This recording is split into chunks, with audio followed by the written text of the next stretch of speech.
Hi, I'm Amanda, dietitian at the Lung Health Institute, and today's Wellness Wednesday topic is dining out.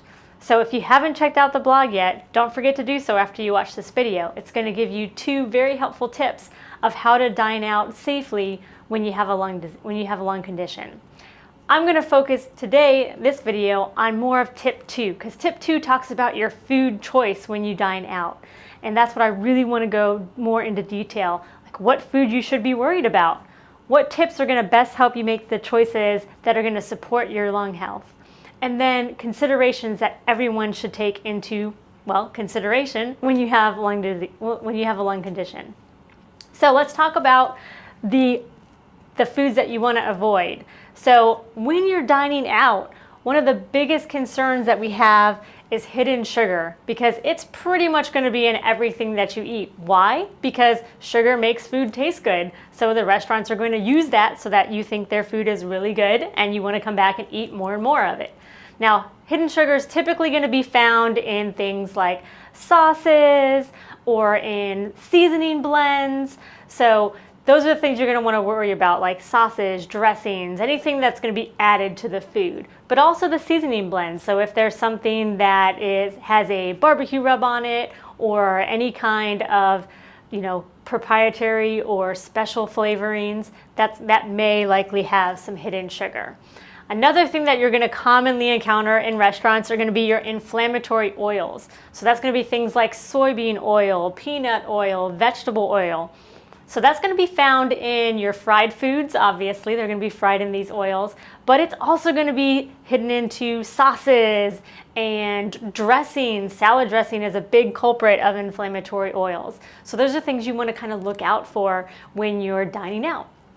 So let's look at some tips that you can avoid a lot of these inflammation-causing foods. So the very first tip is just to keep it simple.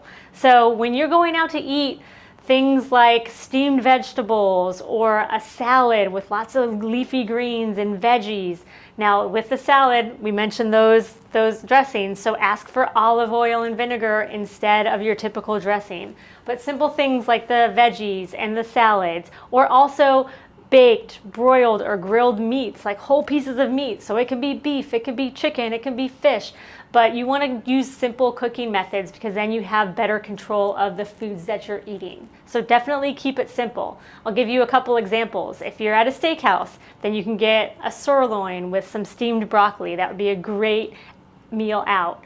So you could also do something like a grilled chicken salad. So you get all the leafy greens, you get the veggies, you get some grilled chicken on top, and then, as I mentioned before, adding the olive oil and the vinegar to kind of round out that meal. So those are some great ways to keep it simple, and usually those options are available at most of the restaurants you may find yourself dining out in.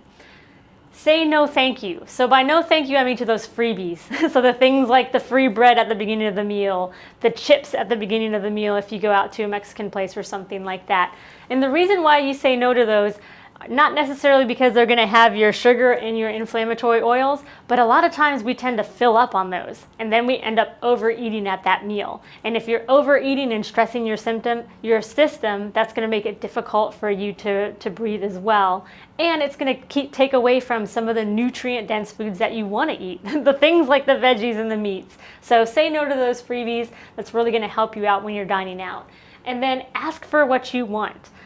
A lot of people have problems with asking for what they want, but I'll tell you, restaurants are more and more used to this, and frankly, you're spending money there, so you should be able to ask for things that you want. Now, I don't mean ask for lobster if you're at a breakfast place, but I do mean if you want oil and vinegar instead of dressing on your salad, then ask for it. If you want to order extra vegetables instead of the potatoes, ask for it. It's okay to do so. So don't be shy to ask for what you want. It's really going to help improve your overall experience at the restaurant. Now there's considerations. I always like to give considerations in our talks. Frequency is the first one. And by frequency, I mean, how often are you dining out? So if you're going to a restaurant once every month, it's just not something you do very often. You don't have to worry as much about some of the things we just talked about, because your overall nutrition in the course of the month is not going to be impacted as much by these things. If you're dining out multiple times in the week or even daily, as some of the patients I work with are, that becomes more important for you to really pay attention and really take charge of where you're eating, what you're eating, how much you're eating, particularly when you're dining out. So frequency is a major consideration that I hope you factor in.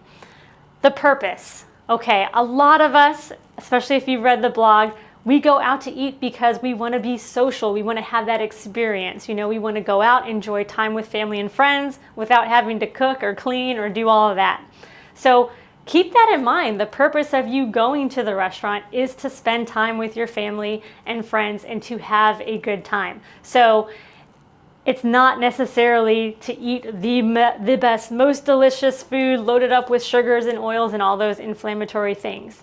Now, if your purpose is, I'm going to this restaurant to get this particular dish because it is my favorite dish in the whole world and I'm only do it a few times a year, then by all means, enjoy that dish. But keep in mind your consideration why you're there, because a lot of times it is just to take a load off of the work you have to do at home and enjoy that time with family and friends. So eating out is a great experience. It's a lot of fun. We all enjoy doing it. It's all a part of life. So I hope you take these considerations, these tips, take them to heart and use them to help you feel better, improve your overall health, and breathe easier every day. As always, if you have questions, please post them in the comments below. And if you haven't yet, check out today's blog, and we'll see you next week. Bye.